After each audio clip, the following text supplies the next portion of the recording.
Hi students, this is Karthik from Cyber Academy. இன்னைக்கு இந்த video நம்ம என்ன பார்க்க போறோம் அப்படின்னா மேக்ஸ் ஆக்சுவலி சாப்டர் ஒன்று நாங்கள் கிளாஸிஃபை பண்ணியிருப்போம் based on the concept wise. So அதை பற்றி கொஞ்சம் நம்ம கிளியராக ஸோ நாங்கள் எப்படி கிளாஸிஃபை பண்ணியிருக்கோம், நீங்கள் எப்படி மேக்ஸ் பார்க்கணுங்கிறது நம்ம சொல்லி தந்துடுவோம். ஏன்னா மேக்ஸ் பொறுத்த வரைக்கும் எப்படி நீங்கள் பார்க்குறீங்க அப்படின்னா உங்களுக்கு மறக்காது. அதே மாதிரி நீங்கள் மக்கப் பண்ண வேண்டியதில்லை. எக்ஸாம்பிள் போகிறப்போ உங்களுக்கு சம்ஸ் நம்பர்ஸே மாற்றி கொடுத்தாலும் உங்களுக்கு கான்செப்ட் தெரிஞ்சிருக்கும். இது என்ன கிளாஸிஃபிகேஷனில் வருது, இது இப்படி தான் நம்ம ஒர்க் அவுட் பண்ணணும் அப்படிங்கிறது உங்களுக்கு தெரிஞ்சிருக்கும். ஸோ அதை வச்சு ஈஸியாக நீங்கள் சம் போட்டுடலாம். ஓகே. ஸோ இப்போ ஃபர்ஸ்ட் எடுத்துன்னு பார்த்தீங்கன்னா இதில் சாப்டர் ஒன்றில் தியரமும் சம்டைம்ஸ் கேட்கலாம். நான் ஒரு ஃபர்ஸ்ட் 5 தியரம் கொடுத்துருக்கேன். அது பேஜ் நம்பரும் மென்ஷன் பண்ணியிருக்கேன் என்ன தியரம். ஸோ இது வந்து பார்த்தீங்கன்னா ஸ்டேட் அண்ட் ட்ரூ லெஃப்ட் கேன்சலேஷன்ல, ரைட் கேன்சலேஷன்ல, அதுக்கப்புறம் ரிவர்ஸில் ஃபார் இன்வர்சஸ், அதுக்கப்புறம் இது வந்து எக்ஸாம்பிள் 1.4, எக்ஸாம்பிள் 1.7. இதெல்லாம் வந்து மேபி நமக்கு கம்பல்சரி 2 மார்க்கை கேட்க வாய்ப்பு இருக்கு. இது நீங்கள் பார்க்காம இருந்தால் கொஞ்சம் பார்த்துக்கோங்க. அதே மாதிரி லேட் ப்ளூமர்ஸாக இருக்கீங்க, உங்களுக்கு மேக்ஸ் போடவே கஷ்டமாக இருக்குது அப்படின்னா நீங்கள் என்ன பண்ணலாம் அப்படின்னா ஃபர்ஸ்ட் ஒன் ஃபுல்லாக தரவு பண்ணிவிட்டு அப்புறம் 11 and 12 மட்டும் தரவு பண்ணிக்கோங்க. இதில் நான் ஸ்டார் போட்டிருக்கோம். ஸோ அந்த ஸ்டார் போட்ட சம்ஸ் கொஞ்சம் நல்லாவே பார்த்துக்கோங்க. பட் மேக்ஸுக்கு இம்பார்ட்டன்ட் ஒரு கொஸ்டின் இல்லவே இல்லை. ஸோ ஏதாச்சும் ஒரு யூடியூப் வீடியோஸ் நீங்கள் பார்க்குறீங்க, இது மட்டும் நீங்கள் படித்தா போதும் அப்படிங்கிற ஒரு விஷயம் யாராவது சொல்கிறாங்க அப்படின்னா don't stick to that. Physics and chemistry கூட ஒர்க் அவுட் ஆகலாம், பட் மேக்ஸுக்கு கண்டிப்பாக ஒர்க் அவுட் ஆகாது. மேக்ஸுக்கு இம்பார்ட்டன்ட் தான் கேட்பாங்கலாம் கிடையாது. ஸோ அது ப்ளஸ் மற்றதையும் நீங்கள் பார்த்துருக்கணும். அதனால் நீங்கள் ஃபுல்லாக படிக்க ட்ரை பண்ணிக்கோங்க. சரி, நெக்ஸ்ட் நம்ம பார்த்துலாமா? அடுத்த மாடல் நம்ம என்ன பண்ணியிருக்கோம் அப்படின்னா finding A and A inverse எப்போனா அஜ்ஐ கொடுத்து. ஸோ இது வந்து ரெண்டே சம் தான் இருக்குது, 2 மாடல் தான் இருக்குது. அதுக்கு உங்களுக்கு ஃபார்முலாஸும் கொடுத்துருவேன். ஸோ என்ன பண்ணலாம் அப்படின்னு நெக்ஸ்ட் அதுக்கப்புறம் வந்து பார்த்துட்டிங்கன்னா 2/2 மேட்ரிக்ஸ் இன்வெர்ஸ், அதே மாதிரி அட்ஜாயின் சம். இதில் நான் கொடுத்துருக்க எல்லாமே உங்களுக்கு வந்து பார்த்தீங்கன்னா 2/2 பேஸ் பண்ண சம்ஸ். இதெல்லாம் மேக்ஸிமம் ஒரே மாதிரி மாடல் தான் இருக்கும், எல்லாம் இன்வெர்ஸ் பேஸ் பண்ண மாடல் தான் இருக்கும். அதில் எப்படி போடணுங்கிறது ஹிண்ட் எல்லாத்துலேயும் கொடுத்துருப்போம். ஸோ இதை நீங்கள் கம்ப்ளீட்டாக ஒர்க் அவுட் பண்ணி பார்த்துருங்க. அடுத்து இந்த 2/2 இன்வெர்ஸ்லேயே நம்ம என்னன்னா காஸ் ஜார்டன்லையும் 2/2 இருக்கும், அதை தனியாக நம்ம கொடுத்தாச்சு உங்களுக்கு. நெக்ஸ்ட் பார்த்தீங்கன்னா 3/3 matrix inverse sum and adjoint sums. இதில் நம்ம ஒரு சம்ஸ் கொடுத்துட்டோம். இதில் மொத்தம் உங்களுக்கு 3 சம் இருக்கும். இது வந்து எப்படின்னா 3/3 ஃபார்மேட்டில் இருக்கும் உங்களுக்கு. 3 ரோ 3 காலம் இருக்க மாதிரி உங்களுக்கு. பக்கத்துலேயே உங்களுக்கு எக்ஸைஸ் நம்பர் இதில் ஸ்டார் கொடுத்துருக்க பாருங்க. மேபி நல்லா கேட்க வாய்ப்புகள் இருக்குது அப்படின்னால கொடுத்துருக்கோம். பட் இதை மட்டும் ஃபுல் நம்ம படித்தா மட்டும் போதும் அப்படின்னு கிடையாது. எல்லாமே நீங்கள் பார்த்து ஆகணும். ஸோ நான் சொன்ன சாப்டர்ஸ் நெக்ஸ்ட் பார்த்தீங்கன்னா காஜோடன்லேயே 3/3 இருக்கும். ஸோ அதை பார்த்துருங்க. அப்புறம் ஆர்த்தோகனல் பேஸ் பண்ண சம்ஸில் வந்து பார்த்தீங்கன்னா மொத்தமாக உங்களுக்கு 3 சம் தான் இருக்குது. எக்ஸாம்பிள் 2 சம் வரும், எக்ஸிஸில் ஒரு சம் இருக்கும். ஸோ அது நீங்கள் பார்த்தீங்கன்னா அது ரொம்ப யூஸ்ஃபுல் தான் உங்களுக்கு. நெக்ஸ்ட் ஃபைண்டிங் ரேங்க்ல மொத்தம் 2 மெத்தட் இருக்கும். ரோ எக்லான் ஃபார்ம் இருக்கும், அதே மாதிரி வந்து பார்த்தீங்கன்னா மைனர் மெத்தட். இந்த ரோ எக்லான் ஃபார்மில் என்னன்னா சம்டைம்ஸ் உங்களுக்கு குழப்பறதுக்காக அவங்களே ஆல்ரெடி ரோ எக்லான் ஃபார்மில் கொடுத்துருவாங்க. ஜஸ்ட் ஃபைண்ட் த ரேங்க்னு கேட்பாங்க. நீங்கள் என்ன பண்ணுவீங்கன்னா அது திருப்பி ரோ எக்லான் ஃபார்ம் மாத்துறேன்னு சொல்லி நீங்கள் மாற்றி இல்லை இது என்ன புதுசாக இருக்குது அப்படின்னு வச்சு நீங்கள் விட்டு வந்துடுவீங்க. பட் அந்த மாதிரி சம்மும் எக்ஸாம்பிள்ஸில் இருக்குது, அதை கொஞ்சம் பார்த்துங்க. நெக்ஸ்ட் அதுக்கப்புறம் வந்து பார்த்தீங்கன்னா இந்த ஒரு எக்ஸாம்பிள்ஸும் மேபி இத்தனை நாள் நீங்கள் பார்க்காம கூட இருந்திருக்கலாம்.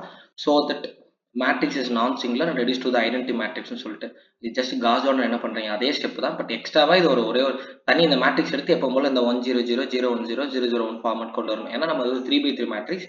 இதை நீங்கள் என்ன பண்ண போறீங்க ஐடென்டி மேட்ரிக்ஸாக மாற்ற போறீங்க. இதை நான் சிங்குலர் ப்ரூவ் பண்ணுறதுக்கு சிம்பிள். அதோட டிட்டர்மினன்ட் வேல்யூ கண்டுபிடிங்க. அதோட வேல்யூ வந்து நாட் ஈக்குவல் டு 0 இருந்தால் அது ஒரு நான் சிங்குலர் மேட்ரிக்ஸ். நெக்ஸ்ட் அதுக்கப்புறம் என்ன கிளாஸிஃபை பண்ணியிருக்கோம்னா சால்வ் த லீனியர் ஈக்குவேஷன். இதில் மொத்தம் நிறைய சால்வ் மெத்தட்ஸ் இருக்குது. அதில் தனித்தனியாக கிளாஸிஃபை பண்ணுறோம். First by matrix inversion method. அதில் 2/2 கொடுத்தாச்சு. நெக்ஸ்ட் 3/3 கொடுத்துட்டோம். 3/3ல இந்த 2 ஃபார்மேட் கொஞ்சம் நல்லா பாருங்க, ரொம்ப ரொம்ப ரொம்ப ரொம்ப இம்பார்ட்டன்ட் இந்த சம். அதுக்கப்புறம் 3/3ல ஒரு மேட்ரிக்ஸ் இன்வர்ஷன் கொடுத்தா தனியாக, அதாவது வித்தவுட் வேர்ட் ப்ராப்ளம் இல்லாமல் சால்வ் பண்ண கற்றுக்கோங்க. ஏன்னா அது வந்து உங்களுக்கு டைம் கன்சியூம் ஆகும். அதே மாதிரி ஃபர்ஸ்ட் சாப்டர் பொறுத்த வரைக்கும் சென்டம் எடுக்கிற ஸ்டூடெண்ட்ஸ் மேக்ஸிமம் அவாய்ட் பண்ணிக்கோங்க. ஏன்னா இது வந்து ரொம்ப டைம் கன்சியூம் ஆகும். ஸோ அப்போ நீங்கள் ஏதாச்சும் ஒரு சம் விட வேண்டியதாக போயிடும்.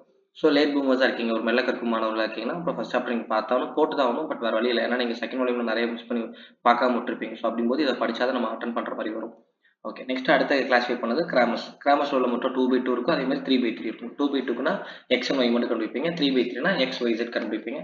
அதுவும் அதே மாதிரி கிளாஸிஃபை பண்ணிச்சு. இந்த சம்ஸில் நீங்கள் பார்க்குறப்போ ஓரளவு நீங்கள் இது பண்ணிக்கலாம். அதே மாதிரி இந்த எக்ஸாம்பிள் 1.25 எல்லா சம்முக்கும் நீங்கள் எக்ஸ் ஒய் இசட்னு பார்த்துருப்பீங்க. ஆனால் இதில் X1 X2 அவ்வளோதான் டிஃப்ரென்ஸ். ஸோ இது என்ன பண்ணால் இது 3/3ல தான் இருக்கும். ஆனால் நீங்கள் என்ன பண்ணணும் அப்படின்னா இந்த X1 X2 நம்ம அதில் XYZன்னு போடுவோம். இதில் எடுக்கிறப்ப X1 is equal to del X1 by delta, X2 is equal to del X2 by delta, அந்த மாதிரி நீங்கள் எடுத்து போட்டுக்கணும். அதுக்கப்புறம் வந்து பார்த்தீங்கன்னா Gaussian elimination method solve by.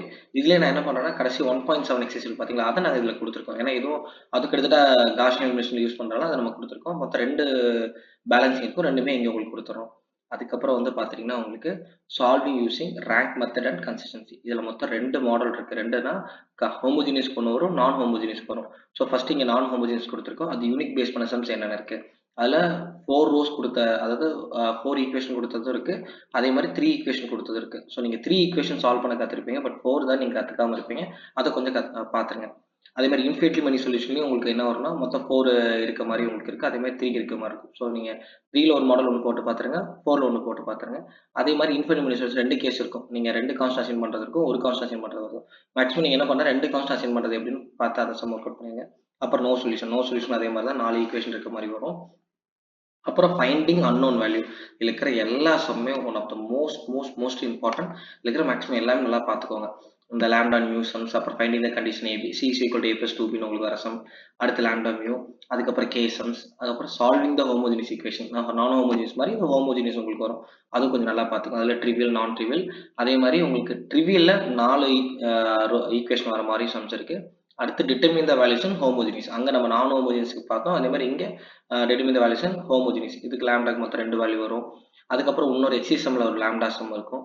அதுக்கப்புறம் இந்த சம் இதுவும் ரொம்ப most important true that sums. சரி, இப்போ இது போக நான் என்ன பண்ணோம், தனியாகவே இந்த வேர்ட் ப்ராப்ளம் தனியாக கொடுத்துட்டோம். ஸோ இந்த மாதிரி உங்களுக்கு இருக்கப்ப என்னன்னா ஈக்குவேஷன்ஸ் எல்லாமே இதில் எப்படி இது பண்ணுறது, டெரிவ் பண்ணுறதுன்னு கொடுத்துருப்போம். நீங்கள் என்னன்னா மேக்ஸிமம் இந்த ஈக்குவேஷன் பேஸ் பண்ண சம்ஸ் கொஞ்சம் அந்த ஈக்குவேஷன் ஃப்ரேம் பண்ணுறது மக்கப் பண்ணுறாலும் உங்களுக்கு மறந்துடுது. அது மக்கப் பண்ணாமல் படிச்சுக்கோங்க. அதை ஒரு எக்ஸாம்பிள் ஒரு எக்ஸைஸ்ல மொத்தம் 4 சம் இருக்கு அப்படின்னா 2 சம் ஃபுல்லாக அவுட் புட் பண்ணி பாருங்க. மிச்ச சம்ஸ் எப்படி இருக்குன்னு அட்லீஸ்ட் கண்ணிலையாச்சும் பார்த்துருங்க. அதோட ஆன்சர்ஸ் என்ன இருக்கு, கொஸ்டின்ஸ் எப்படி இருக்குன்னு நல்லா பார்த்துக்கோங்க. ஏன்னா மேக்ஸிமம் இது ரொம்ப ரேராக தான் கேட்டிருக்காங்க. அப்போ திடீர்னு இந்த வருஷம் பப்ளிக் கூட இது கேட்கலாம். அப்படிங்கும்போது ஒரு 3, 4, 5ல தான் உங்களுக்கு வேர்ட் ப்ராப்ளம் இருக்கும். மேக்ஸிமம் ஒரு 10க்குள்ள உங்களுக்கு ஃபுல்லாக முடிஞ்சிடும். ஸோ அது கொஞ்சம் ஈஸியாக பார்த்துக்க ரொம்ப கஷ்டம்லாம் இருக்காது. ஏன்னா அதுக்கு ஆன்சர்ஸ் நல்லா நமக்கு தெரியும். ஸோ எப்படியாச்சும் அந்த ஆன்சர்ஸ் கொண்டு வந்துடலாம். ஏன்னா அட்டன் பண்ணுறப்ப இதாக இப்படி தான் வரும், இந்த ஸ்டெப் இப்படி போட்டிருக்கோம்னு தெரியும். ஸோ கொஞ்சம் நல்லா பார்த்துக்கோங்க. ஸோ இதுவே உங்களுக்கு ஃபஸ்ட் சாப்டர் மேக்ஸிமம் எல்லாத்தையும் கவர் ஆகிற மாதிரி உங்களுக்கு வந்துடும். இப்படி நீங்கள் வச்சு படிக்கிறப்ப மேக்ஸ் என்ன எப்படி எவ்வளோ யூஸ்ஃபுல்லாக இருக்குன்னு பார்த்தீங்கன்னா டக்குன்னு மேக்ஸ் முடிச்சிடலாம். ஒரு சாப்டர் அப்படின்னா வித்தின் 1 ஹவர்ல முடிச்சிடலாம். ஃபர்ஸ்ட் பேஜ் பார்ப்பீங்க, இந்த சம்ஸ்லாம் தெரியுதா, தெரியும் ஒர்க் அவுட் பண்ணி பார்த்துருவோம். அடுத்து இதில் கொஸ்டின் வச்சு நீங்கள் பார்க்குறீங்க, கீழே ஆன்சர்ஸே இல்லாதனால நீங்கள் உங்களோட பிரெயினை யூஸ் பண்ணுற மாதிரி வரும். ஸோ இது இப்படி தான் நம்ம போட போகிறோம்னு எப்போவுமே நீங்கள் கிளாஸ் நோட் ஓப்பன் பண்ணிப்பீங்க, எக்ஸாம் சம்ஸ் இருக்கும், இல்லை உங்களோட கைடை ஓப்பன் பண்ணி அதை வச்சே போட்டிருக்கலாம். உங்களுக்கு என்ன ஆகும்னா நீங்கள் போட்டு பார்க்குறது பார்த்து போடுற மாதிரி ஆயிரும். எக்ஸாம் போடுறனால அதுக்கப்புறம் இதுக்கு அடுத்து என்ன ஸ்டெப் வராது தெரியாமல் நீங்கள் அங்கே சம்ஸ் நிறைய தப்பாயிட்டு வரீங்க. நிறைய பேர் மேக்ஸில் தான் ரொம்ப மார்க்ஸ் கம்மியாக இருக்கீங்க. ஸோ அதுக்கு ஒரே வழி, இதை வச்சு நீங்கள் ப்ராப்பராக பார்க்குறீங்க அப்படின்னா நல்லா மார்க்ஸ் எடுத்துடலாம். ஸோ உங்களுக்கு இதே மாதிரி அடுத்தடுத்த சாப்டர்ஸ் நம்ம போட ட்ரை பண்ணுறோம். ஸோ கொஞ்சம் நீங்கள் ஃபஸ்ட் சாப்டர் பார்த்துட்டு எப்படி இருக்குன்னு நீங்கள் உங்களோட கமெண்ட்ஸ் எங்களுக்கு கொடுங்க. ஸோ நாங்கள் பார்த்துட்டு அதுக்கேற்ற மாதிரி நாங்கள் அடுத்தடுத்த வீடியோஸ் போடுறோம். பாய்.